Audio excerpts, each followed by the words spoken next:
Los singulares ecosistemas agrarios de Lanzarote constituyen un conjunto de soluciones ingeniosas puestas en práctica por generaciones de agricultores y agricultoras de la isla.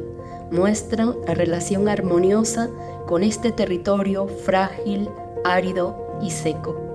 En octubre de 1993, la isla de Lanzarote fue declarada por la UNESCO Reserva de la Biosfera, destacando la perfecta simbiosis de los hombres y mujeres rurales con la naturaleza.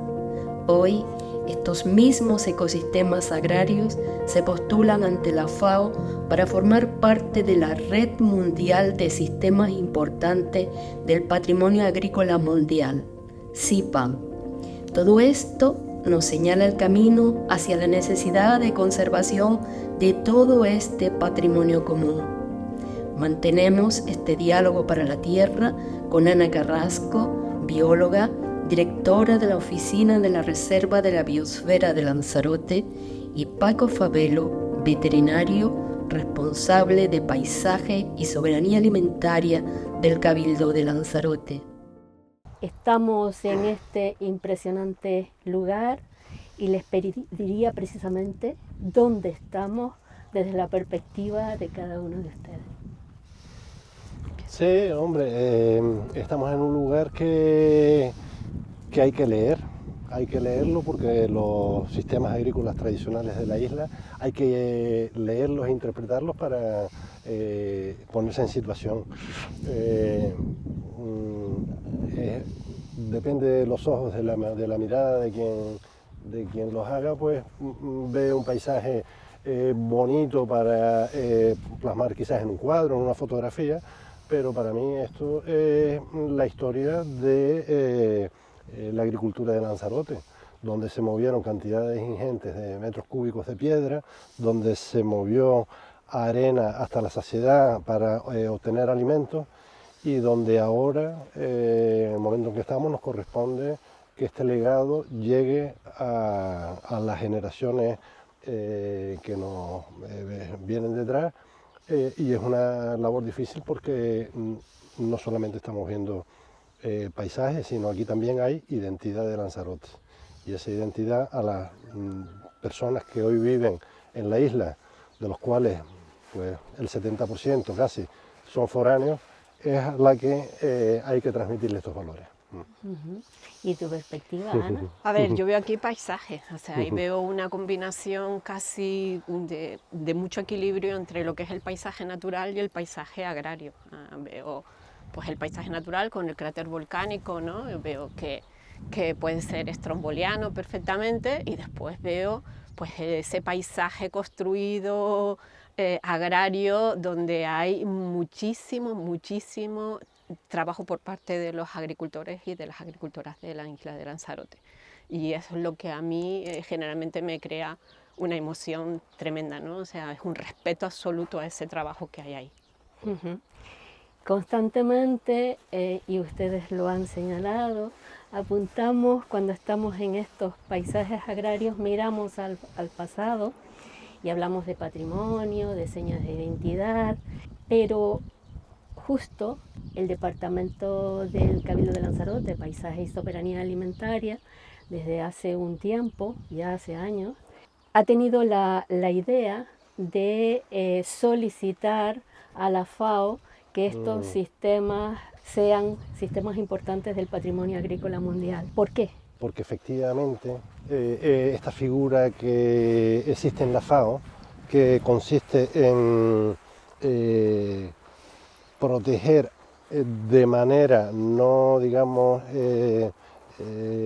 reglada en prohibiciones ni nada de este tipo, sino simplemente a través de la divulgación de los valores de estos territorios frente bueno, a la posible desaparición de los mismos por la llegada de otro tipo de agricultura convencional, hiperproductiva, con sistemas de producción diferentes, cuando realmente existen a lo largo y ancho del planeta sistemas agrícolas que han permanecido durante siglos, y este es uno de ellos. el milagro de producir alimentos bajo una capa de una cobertura, en este caso de ceniza, ¿no?, que llaman en términos ingleses mulching, es tan importante en el sentido de que, bueno, la semana pasada han caído unos 40, 50 litros de lluvia en la isla, y ese agua que está aquí debajo de nuestros pies es capaz de producir un alimento incluso pues en el próximo septiembre, porque el agua queda ahí retenida y pueden pasar todos estos meses bajo este manto, ¿no? Entonces, esa resiliencia que saben los agricultores de Lanzarote y que se ha pasado de generación en generación con ese saber, si no se mantiene a través de una figura de esta, cae el riesgo de que, bueno, estas personas o estas culturas que decía antes que nos visiten y tal, pueden de buena fe intentar producir alimentos con otros sistemas importados que no son los originarios de aquí, y frente a eso tenemos que proteger nuestra agricultura tradicional como sistemas agrícolas singulares. Uh-huh. El expediente ante la FAO ha seguido una trayectoria, sí, e imagino hay unas fases. Sí. ¿En cuál de ellas está? Bueno, se inicia a través de del área, como tú dices, de paisaje y soberanía, pero con talleres participativos donde intervienen pues asociaciones, agricultores, consumidores, otros departamentos del Cabildo, etcétera, y se redacta una memoria que es, digamos, un documento. Ese documento, validado por las universidades canarias, va a Madrid, donde el Ministerio de Agricultura y Transición Ecológica necesita validarlo antes del traslado definitivo a la sede de FAO en Roma. Ahora mismo ese expediente está en Roma ya, y a la espera de que un comité científico que se denomina comité evaluador pueda estudiarlo antes de realizar la visita in situ a la isla, que presumiblemente será pues a lo largo de este año, ¿no? Esperemos el próximo otoño, en el cual, bueno, espero que seamos capaces de transmitir a este comité los valores no solamente de los arenados, sino del sistema del cultivo en hoyos en la jeria y también de nuestro agrosistema singular del Jable, que son, digamos, las tres patas importantes del expediente del CIPAN. Es decir, abarcaría toda la isla de Lanzarote. Toda la isla de Lanzarote, sí. Hay otros sistemas agrícolas que se dieron en Lanzarote, ya están en menos uso, como son el cultivo en gavias o el cultivo en terraza, y han, digamos, están incorporados en el expediente, pero no forman parte de las máximas figuras de protección como sistemas agrícolas tradicionales, puesto que son comunes en otros lugares. Terrazas hay en toda la Macaronesia y gavias pues también hay en algunas otras islas. Sin embargo, el jable y el arenado y el cultivo en hoyo es exclusivo nuestro. Uh-huh. Hace poco asistimos a la firma en el seno del Consejo de la Reserva, asistimos a la firma de un pacto por el paisaje insular. Te quería preguntar, me quería interesar por este pacto y si alcanza a los paisajes agrarios, bueno, pues incluso a los paisajes del agua. Efectivamente, sí. Vamos a ver, en 2016 se hizo por parte de la Oficina de la Reserva de la Biosfera, por parte del Cabildo de Lanzarote, se abrió como un expediente para iniciar lo que es un estudio un estudio crítico sobre el paisaje de la isla. ¿Qué está pasando con el paisaje de la isla? Porque es importantísimo, el paisaje es lo que realmente, o sea, somos paisaje, tanto el natural como el construido, como decía antes, esta combinación, esto es paisaje, ¿no? Y entonces, bueno, pues el potencial del paisaje de Lanzarote es tremendo, o sea, forma parte de nuestra identidad y a lo largo de muchos años lo hemos incorporado, porque es verdad, tengo que decir que la población de Lanzarote hace muchísimos años no le tenía el aprecio al paisaje. O sea, estoy hablando de estadísticas que teníamos, encuestas que teníamos pues hace más de 30 años, 40 años. Se le preguntaba a la gente cuál era el paisaje y qué importancia tenía el paisaje. En ese momento, o sea, mucha una población, una parte importante de la población decía, paisaje no, estaba acostumbrado que si el paisaje era más bien una zona verde. De hecho, se cuenta que cuando se hizo para declarar el Parque Nacional de Timanfaya, que se declaró en el 74, lo que se manda a la antigua Icona para la declaración del parque era un paisaje verde. O sea, se mandaron unas fotografías de Aría, porque no se concibía como un parque nacional o como pues una zona que fuera árida, ¿no? Nuestro paisaje es de una belleza extraordinaria y creo que la figura de César Manrique fue súper importante para también decirnos y para valorar el paisaje. Y empieza a valorarse el paisaje y el turista empieza a llegar a la isla y empieza a valorar ese paisaje que es único, ¿no?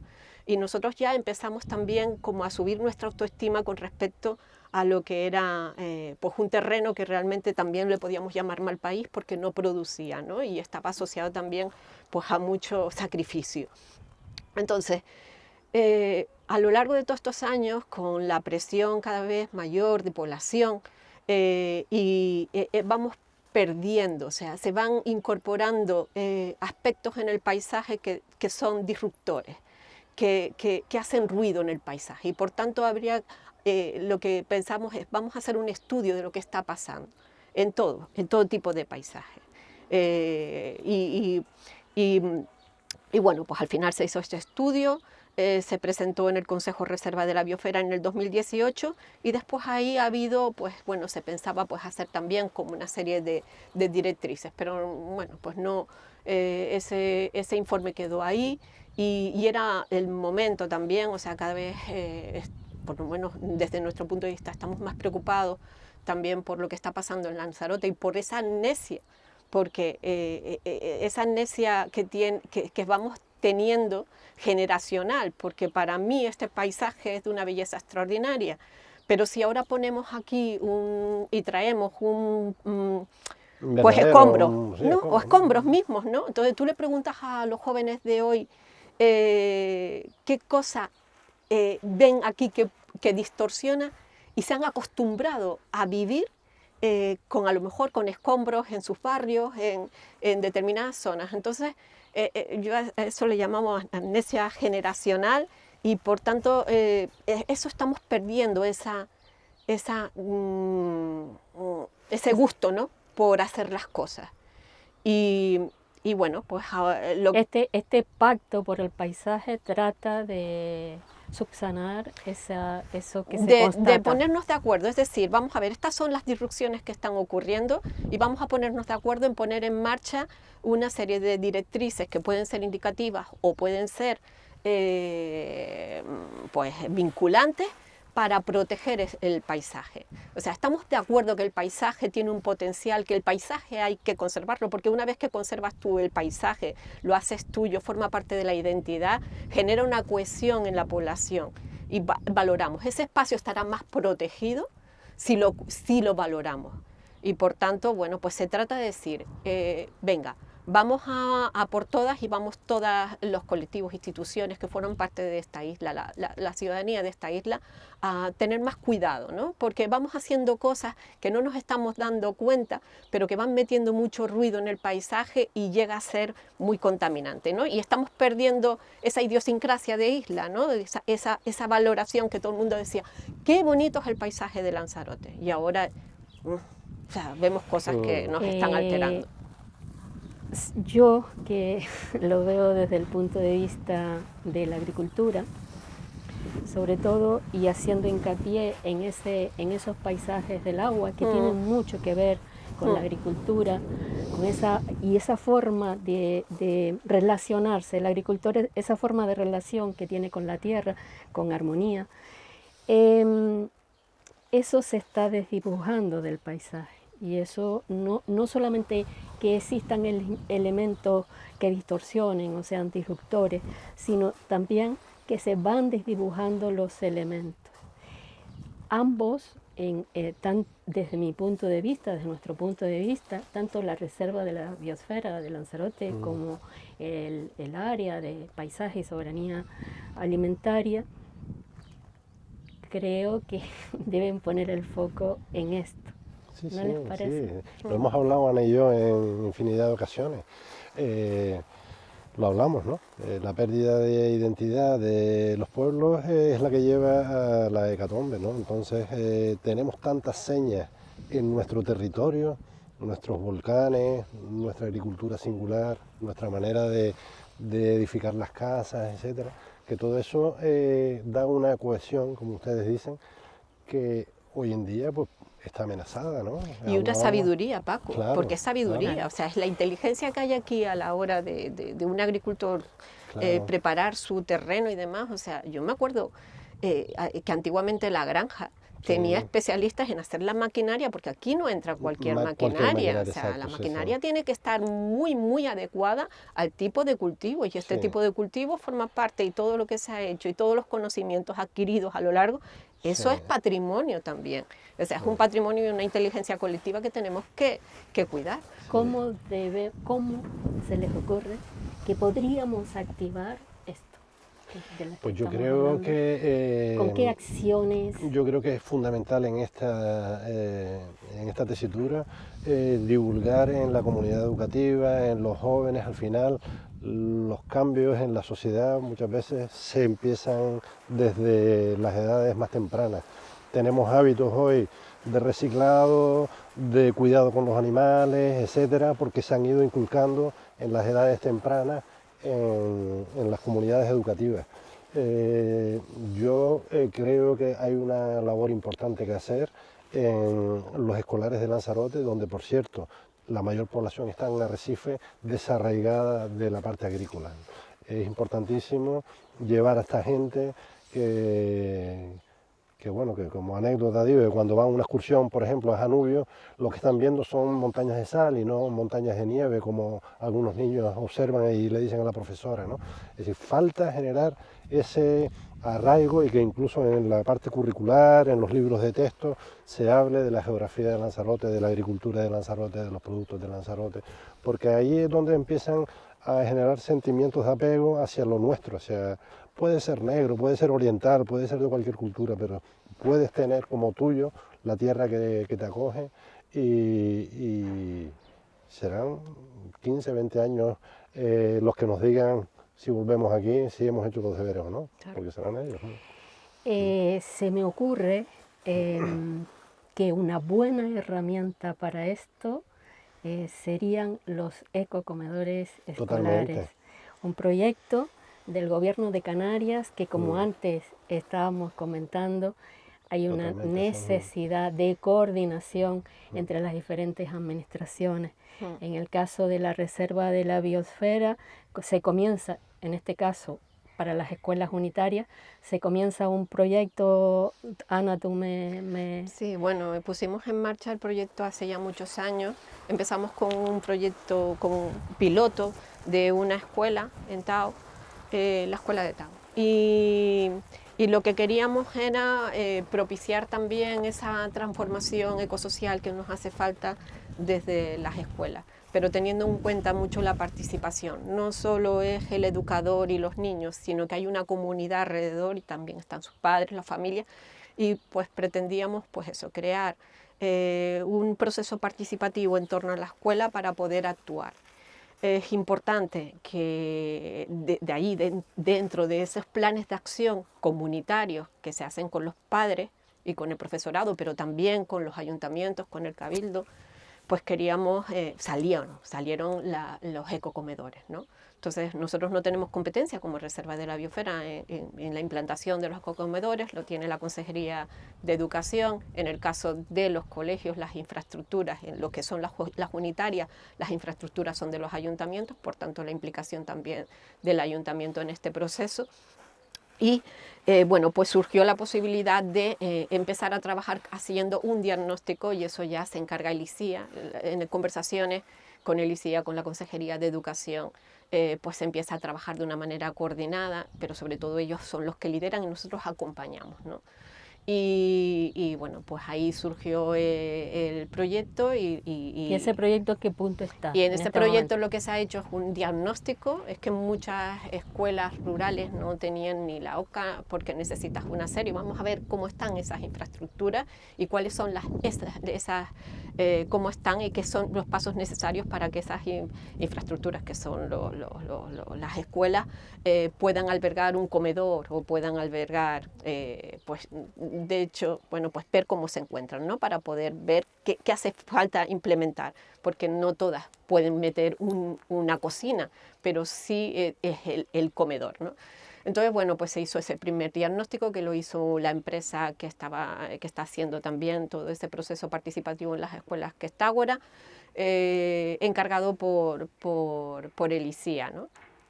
Y después ya lo que empezamos a trabajar son reuniones también con la Consejería de Educación y con algún proyecto del Cabildo de Lanzarote, que es el EDUCI, el proyecto para aquellos municipios costeros como Teguise, San Bartolomé y Tías.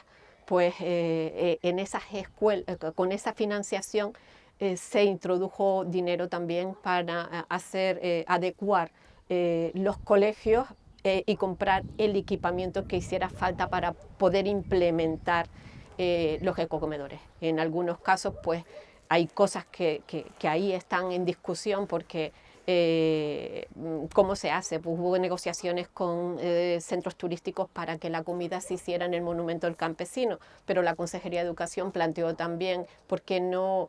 Ya hay un instituto en Arrecife que fue el primer instituto con comedor, pues que allí estuviese la cocina y que después se sirviera, ¿no? Y que se llevara la comida a las unitarias. Hay un problema también de cómo se hace, porque hace falta personal para la recogida tardía, porque claro, ¿quién se queda? O sea, la consejería tendría que afrontar. Y después también, pues bueno, hubo reuniones también con todos los productores para ver si había posibilidad de hacerlo, claro, evidentemente fomentar todo lo que es la agricultura ecológica y que los niños coman sano. El proyecto ya está en marcha. Se ha pasado por el proyecto de ecocomedores escolares, quiero decir, se ha pasado en Lanzarote de un ecocomedor de gestión directa a 5. Sí. Y bueno, la cuestión es empezar a colaborar también desde las administraciones más cercanas a los ciudadanos con este proyecto, que yo diría que es la herramienta. Yo siempre digo que es una medida de política que te reconcilia con la humanidad. Muy porque transversal, sí. exactamente. Muy transversal, sí.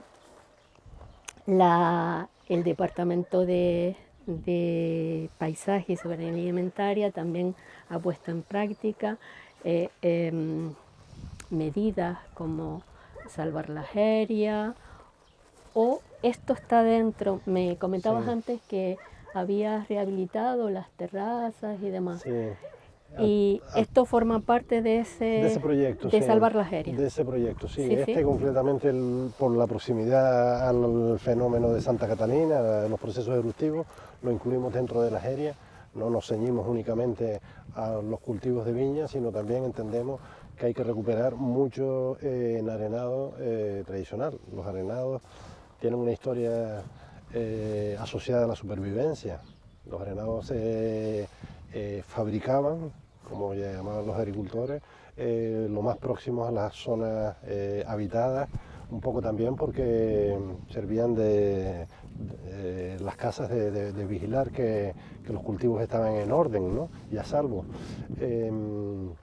A finales después de la guerra hubo un movimiento migratorio muy grande en las poblaciones canarias hacia Sudamérica, y el IRIDA entonces, que era el Instituto de Agricultura de ese ministerio en la época de la dictadura, a través de una línea de promover que la población se quedara en la isla, fomentó de manera aceptada que que se aumentara la superficie en arenado.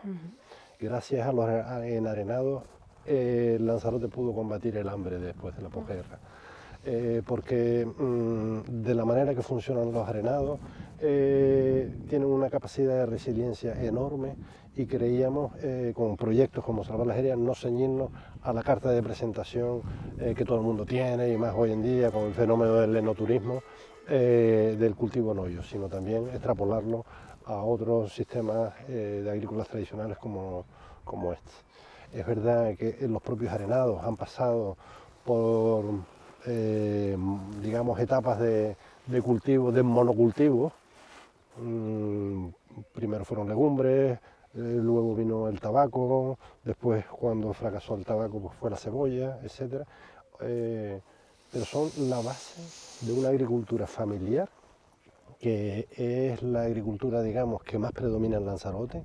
Como tú sabes, Ascensión, la agricultura profesional aquí no llega ni al 15%, es decir, tenemos un 85% de superficie agrícola atendida por gente que no vive de la agricultura, que tiene otras ocupaciones, y la agricultura es su complemento y ata el vínculo que ata a las personas que siguen yendo al campo muchas veces es pues la tradición, porque mi padre lo tenía, porque mi abuelo lo tenía, porque ahora estoy jubilado y tengo tiempo de atenderlo.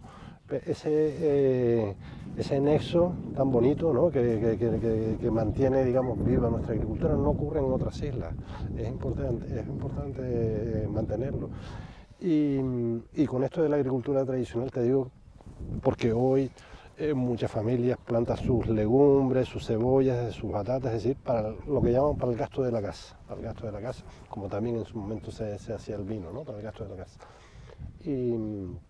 Y bueno, pues a través del departamento intentamos identificar los arenados que por parte de los propietarios, por razones de salud o de estar fuera de la isla, lo que sea, están sufriendo abandono, para intentar rescatarlos y ponerlos a disposición a través de un banco de tierra de otras personas, otros colectivos, otra gente que pueda, digamos, mantenerlos vivos, ¿no? Me estás diciendo que Salvar las Heridas y el Banco de Tierra están unidos. Eso es. Están unidos. Eso es de aquí. De hecho, me gustaría aprovechar tu programa para quitarles, digamos, el miedo a sus propietarios que dicen, uy, pero ¿cómo voy a dejar yo que en mi finca entre una persona ajena y demás? Sino animarles a decir, bueno, que el Cabildo está actuando como árbitro, que en cualquier caso hay un contrato por medio, que incluso hay unas condiciones de no alterar la tierra que se coge, no se puede, digamos, sufrir cambios estructurales, es para lo que es, y qué mejor homenaje a nuestros antecesores de mantenerlo limpio, ¿no?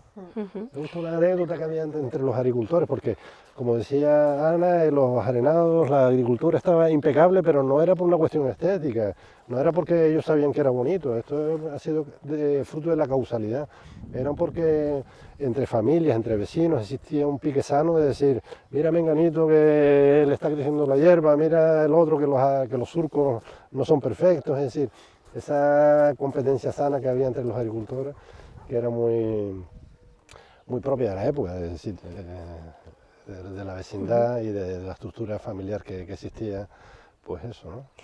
¿Y cómo son esos contratos de cesión luego a los agricultores que quieren pasarlos o darles una actividad? Bueno, ¿Hay cierta condicionalidad? A ver, muchas personas, es verdad, se han acercado al departamento como demandantes de una finca, pero ya vienen en la mayoría de ocasiones con una carpeta con condiciones debajo del brazo. Es decir, quiero una finca pero que tenga un cuarto de pero, que tenga un aljibe, que tenga el riego en el pie de la finca, que tenga tal. Esas son las que ya te decimos que no hay. Lo que hay son fincas enormes, con un valor tremendo y con una capacidad de producir alimentos, pero pues a lo mejor alejadas de un punto de agua, pues a lo mejor alejadas de un camino, y muchas veces pues por esa misma razón es por la que han sufrido un poco el primer abandono, ¿no? O en una ladera, una dificultad de movimiento. Estas que tú me comentabas antes estaban completamente en el suelo, eran unas terrazas. Creo entender que en su momento se plantarían de cereales y bueno, pues con el paso de los años fueron cayendo esos muros y con el programa de empleo de los lotes 7 y 8, del Salvar la Jeria en este caso, con este proyecto transversal también, donde participa empleo, participa paisaje, participa medio ambiente y obviamente los ayuntamientos que nos disponen de la titularidad de los suelos, pues pudimos hacer esta labor de restauración. Y importante también que lo hacemos con un grupo de personas que proceden de colectivos desfavorecidos.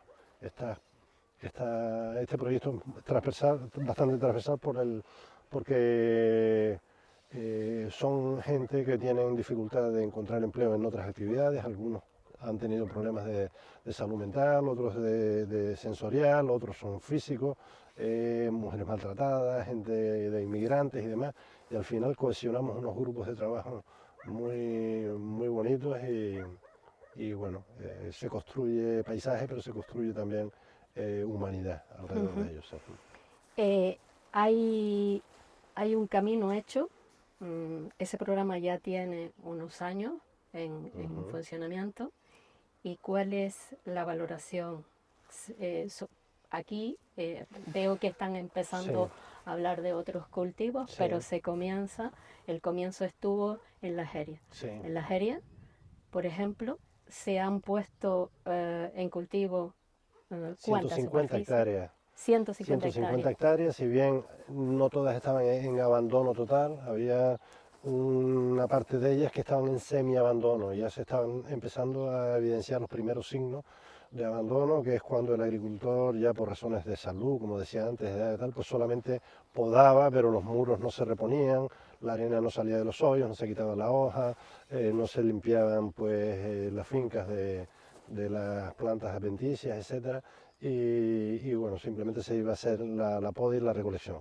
Bueno, pues ahí sí se ha hecho una recuperación. Y me parece importante, porque antes lo hablábamos con Ana cuando venimos para arriba, es decir, bueno, este proyecto va a acabar en 2027, pero ¿qué va a pasar después, ¿no? Entonces,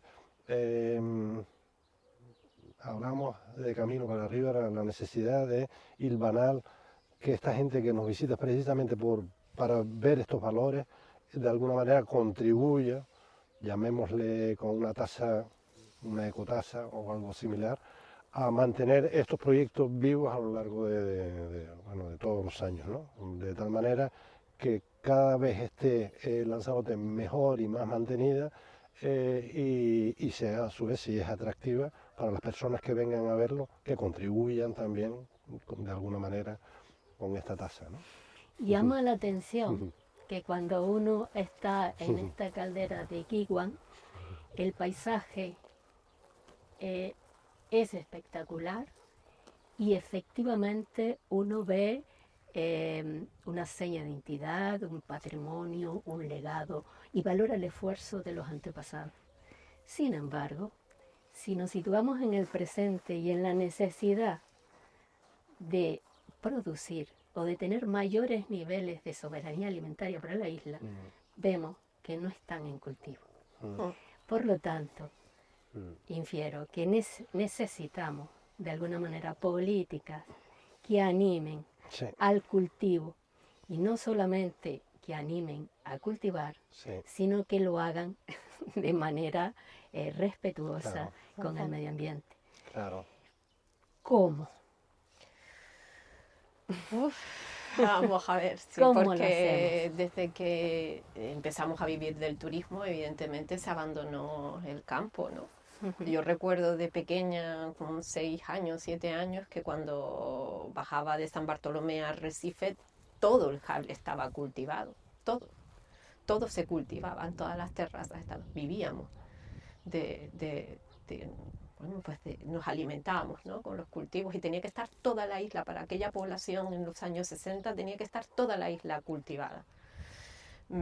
Empezamos con el turismo, a crecer en número de turistas, a vivir más del sector servicio, prácticamente vivimos del sector servicio y hemos abandonado una parte.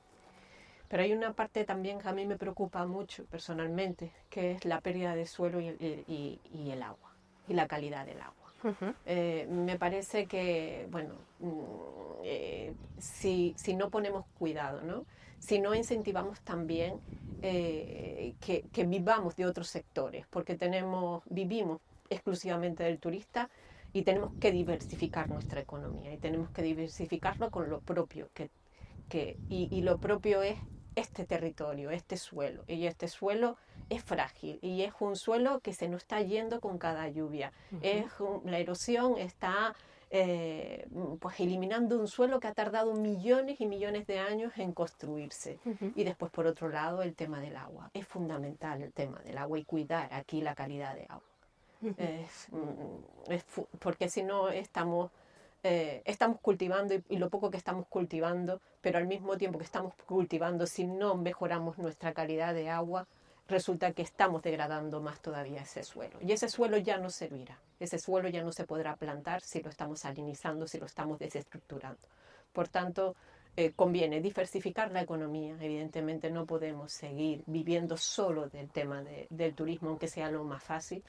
Y tenemos que pensar que bueno, que las cosas se pueden poner peor el día de mañana, sobre todo estamos ante una crisis climática que va a ser y que va a castigar específicamente a Lanzarote, o sea, lo sabemos, y por tanto tenemos que empezar a trabajar en aspectos que nos hagan mitigar ese cambio climático, pero que nos haga también la posibilidad de poder vivir de lo nuestro con las técnicas adecuadas y aprovechando cada mililitro de agua que caiga. O sea, a mí me parece un error el que no todas esas infraestructuras y toda esa cultura del agua que la perdamos. O sea, los aljibes en Lanzarote son como los glaciares en el mundo, son donde se acumula el agua y por ejemplo, todas las regiones de Asia dedicadas a la agricultura viven de esa agua que está en el glaciar. Y nosotros, sin embargo, estamos abandonando los aljibes. Me parece que es fundamental aprovechar toda el agua que se pueda llover en esta isla y empezar por ahí, empezar a cuidar, porque si no, pues no vamos a proteger los suelos, que eso es lo que es de lo que nos podemos alimentar. De hecho, en un año como este nos llamó la atención la poca siembra de legumbres de invierno que se solían plantar, pues eso, en noviembre, diciembre, lo que hablamos las típicas arvejas, los chícharos, la lenteja y tal, porque el agricultor que aún mantenía semilla, ante el riesgo de poder perderla, prefirió no cultivarla, ¿no? Ahora ya es un poco tarde, quizás solamente hay tiempo para millo, pero bueno, yo sí, por no ser completamente pesimista, sí diría que la resiliencia de este paisaje es que desde el minuto cero, si queremos, puede empezar a cultivarse. Es cierto que también, aparte por los motivos que Ana decía, yo creo que influye muchísimo pues la comodidad que trajo el siglo XX con la facilidad de obtener pues otro tipo de insumos de manera más cómoda. Nuestra agricultura familiar que antes decía, pues plantaba cereales, pero esos cereales, después de ser trillados en la era y de llevar el grano al gofio, o tenía también un forraje, un pasto que se acumulaba en una serie de pajeros, con el cual pues dábamos de comer a algunas cabras, algún burro, algún camello, y ese grano pues también no solamente llevábamos al molino para hacer un gofio, sino también se lo dábamos a nuestras gallinas, a nuestras cabras. Hoy todo eso viene de fuera, es decir, la paja la importamos el grano, importamos incluso hasta las legumbres, las compramos congeladas en algún centro comercial. Yo creo que esa comodidad que, bueno, que ha sido, digamos, planteada por muchos durante los bombardeos televisivos de comunicación, de que somos más felices al coger un producto, una estantería del supermercado, hay que revertirla y transmitir que también se puede ser feliz expurgando unas arvejas o o comiendo proteína a base de estas propias legumbres y que no comiendo como un carabinero, como decíamos antes, o un pata negra. Es decir, hay una proteína de altísima calidad en cada leguminosa que se planta en Lanzarote.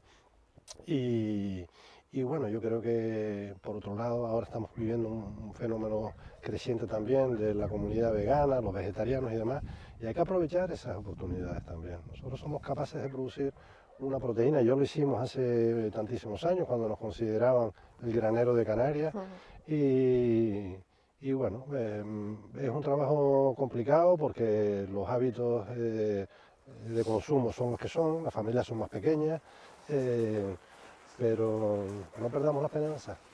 No la podemos perder ni la debemos perder, porque hay un escenario que no se nos debe escapar, un escenario de incertidumbre distinto. Efectivamente. Y cuando el otro día hablaba con la directora de LICIA, Mary Heisman, hablaba de que, bueno, se nos está quemando la casa. Y cuando se nos quema la casa, debemos poner toda la carne en el asador para solventar un asunto a solventar en esta isla, es la alimentación de la población, los niveles de autosuficiencia alimentaria.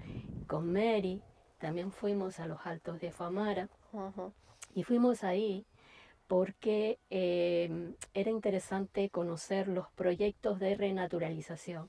Y lo digo sobre todo porque establecíamos la conexión con la agroecología, en el sentido, la agroecología podemos producir alimentos y al mismo tiempo convivir con la naturaleza. Es decir, agricultura y naturaleza no son incompatibles y debemos establecer esa relación. Es verdad que venimos de una cultura donde todo tiene que estar impoluto y limpito, ninguna hierba, nada de nada. Yo creo, desde mi punto de vista, muy humilde por cierto, tendríamos que a lo mejor dar una vuelta, deberíamos convivir con alguna isla de biodiversidad. Por supuesto. Yo creo que los Altos de Famara nos pueden dar muchas lecciones, ¿no, Ana? Ahora tienen... ¿no? Y además hablando, por ejemplo, o sea, estamos subvencionando el forraje, estamos trayendo forraje. Hemos hecho, como reserva de la biosfera, hemos investigado muchas cosas, ¿no? Entonces tenemos muchos proyectos de investigación y uno de ellos ha sido el potencial forrajero de la flora autóctona de Lanzarote. O sea, ¿qué hacemos? O sea, si no pensamos en que lo nuestro tiene también un potencial y que eso puede ser el alimento, o sea, está claro, lo hemos investigado, tan solo hay que ponerse a ello y empezar a valorar, ¿no? Por ejemplo, que esa flora autóctona que está adaptada a nuestra climatología, pues puede empezar y así evitamos la traída y que es carísimo el forraje, traer forraje es bastante caro, ¿no? Y lo tenemos aquí, pues se trata de plantar, se trata de tener en cuenta también nuestra biodiversidad y como bien dices, o sea, cómo se mejora la estructura del suelo si empiezas a tener en cuenta también la biodiversidad, la propia biodiversidad de la isla de Lanzarote. Está todo tan interrelacionado. La naturaleza, o sea, son tantos los...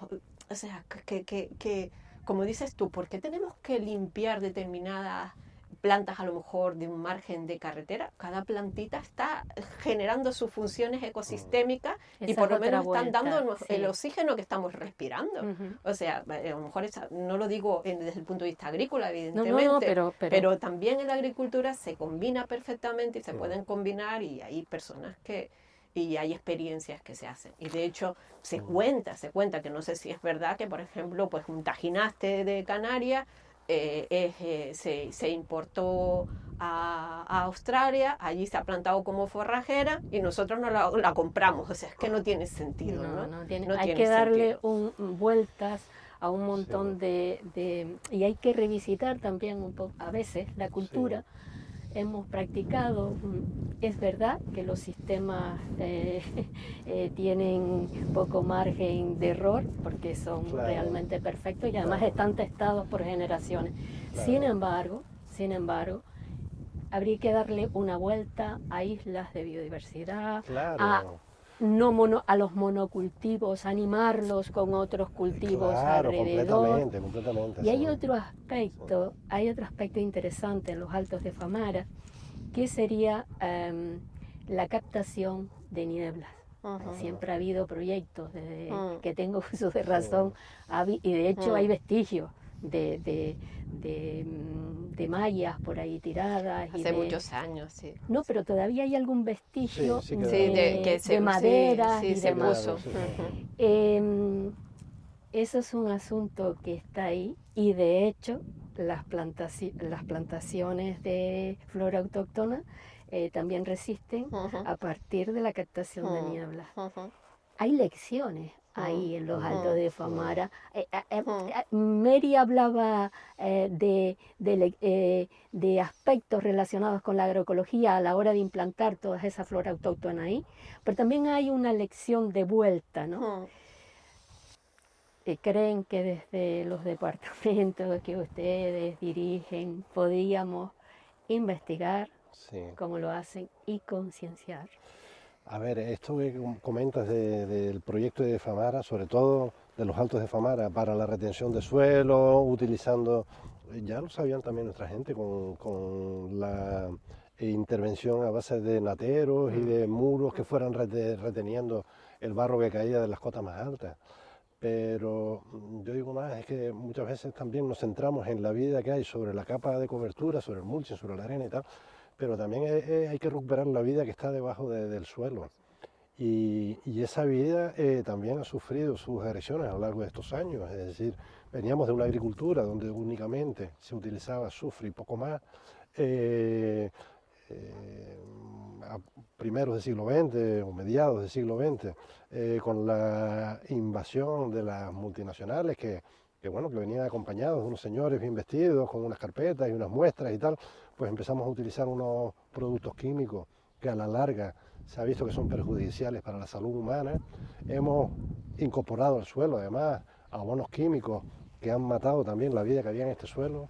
Y yo, en la línea de lo que tú dices, de recuperar biodiversidad, recuperar vida sobre la superficie, también creo que hay que pensar en volver a, bueno, de hecho está siendo así pues, a través de la agroecología, a darle vida al suelo, porque bueno, con suelos vivos las plantas son más resistentes, combaten mejor la sequía, etcétera, y que no nos valga solamente la excusa de la biodiversidad, etcétera, para no atender nuestro terreno. Es decir, sí, vale, pero hay que distinguir qué plantas dejo, qué plantas no dejo, y que no sea la excusa para no coger el sacho, ¿no? Sino que atender también. Es una cuestión de equilibrio. De equilibrio completamente. Es una cuestión de equilibrio, También, si me permites, Ascensión, porque estamos ahora en un momento dulce con el tema de la uva. La uva ha cogido un precio muy bueno. Y a veces abogamos a nuestros abuelos, lo que dirían, etc. Es verdad que la gente mayor, como tú ves aquí, plantaba la viña de forma perimetral, porque era la manera de señalar dónde terminaba mi finca y empezaba la del vecino, y para no haber conflicto yo planto una parra aquí y él planta una parra al otro lado, ¿vale? Te decía esto al hilo del precio de la uva, porque si nuestros abuelos vieran que un arenado, que era, digamos, nuestra despensa, nuestra garantía de llevar el alimento a casa, las cebollas, los granos, etcétera, hoy estamos convirtiendo muchos de ellos o reconvirtiéndolos en viñedos. Comento que bueno, que este es un cultivo permanente, que cuesta más una vez que lo implantas quitarlo, y bueno, a mí me gustaría si bien la viticultura es importantísimo para el paisaje de la isla, pues que no perdamos de vista el mantener también zonas mantenidas libres de viña, como son nuestros arenados, y no dediquemos toda la producción por la especulación del precio de la uva, ¿no? Te agradezco ese apunte, porque en ello nos va la vida. Claro. Y esos abuelos que decíamos se escandalizarían, se llevarían la mano a la cabeza diciendo, si eso es lo que te da de comer, hijo mío. Y también estamos plantando viña no estamos recuperando toda la viña abandonada que tenemos, esos viñedos históricos de estricto secano y demás, y estamos pensando en cómo plantar en otros lugares donde no ha habido nunca viña. Pero además, sobre todo, el secreto, convendrán conmigo que el secreto del viñedo en Lanzarote es la cantidad, la capa de roce que mantiene la humedad. Claro, en enarenados esa profundidad de los suelos es bastante menor y condenamos a esas tierras necesariamente al regadío. Hay que pensar, Cuando se hacen hay que pensar todo eso y el precio en este caso tendría que discriminar las buenas prácticas y también la administración, por otro lado. ¿No? Entonces, no podemos utilizar la imagen de la agricultura heroica, sacrificada, para luego meter en la bodega uva que procede de una agricultura más cómoda, entre comillas, ¿no? También. Es decir, hay que... Exactamente, hay que, y además estamos en momentos cruciales, tenemos retos por delante, sobre todo te lo digo a ti, por lo que te toca en el Consejo Regulador de la Denominación de Vino de Lanzarote, que tienen retos por delante, o tenemos todos, entre todos, tenemos retos por delante que debemos abordar más pronto que tarde. No podemos hacer trampas al solitario. No. Hay un aspecto que quería comentarles también. Estuvo con nosotros ese mismo día que hablamos de agroecología, estuvimos con Jaime Gil y nos dejó un argumento que a mí me interesó mucho y quería comentárselos, compartirlo con ustedes. Y era que habían descubierto que el hable no tiene solamente una función de cubrir la tierra fértil, sino que el hable tiene casi las mismas propiedades de fertilidad que la tierra fértil. Sí. Eso de alguna manera también lo hemos descubierto en la viña. Es decir, la tierra volcánica y a veces te encuentras hongos, hifas de los hongos por ahí, dices, pero bueno, ¿cómo es posible que en un medio inerte haya vida? Claro, pero estamos hablando de que el agricultor, y sobre todo cuando hay cantidades de suelo, tanto de sable como de arena volcánica, generalmente pone el estiércol a lo mejor un poco más arriba y va creando un universo que también deberíamos, creo, que investigar. Creo que nos falta mucha investigación y nos falta concienciación. Creo que vamos terminando y me gustaría que nos dejaran un último apunte de lo que aquí hemos estado conversando. Una última apunte, ¿no? A ver, último argumento. Desde mi punto de vista, yo creo que en esta isla hace falta más diálogo, hace falta más coordinación, hace falta mirar menos al ombligo y hablar más y dibujar entre todos los retos que tenemos, hacer colectivos los proyectos. Sin eso no vamos a ningún lado. Creo que hace falta eso. Efectivamente, estoy de acuerdo con Ana. Yo creo que debemos de dejar mirarnos el ombligo en cada departamento, en cada institución, en cada organización en la que estemos, trabajar de manera transversal, hacer redes, abrir los brazos a la gente que viene de otras localizaciones y han decidido hacer su proyecto de vida en la isla, pero también hacer el esfuerzo de pensar todos de una manera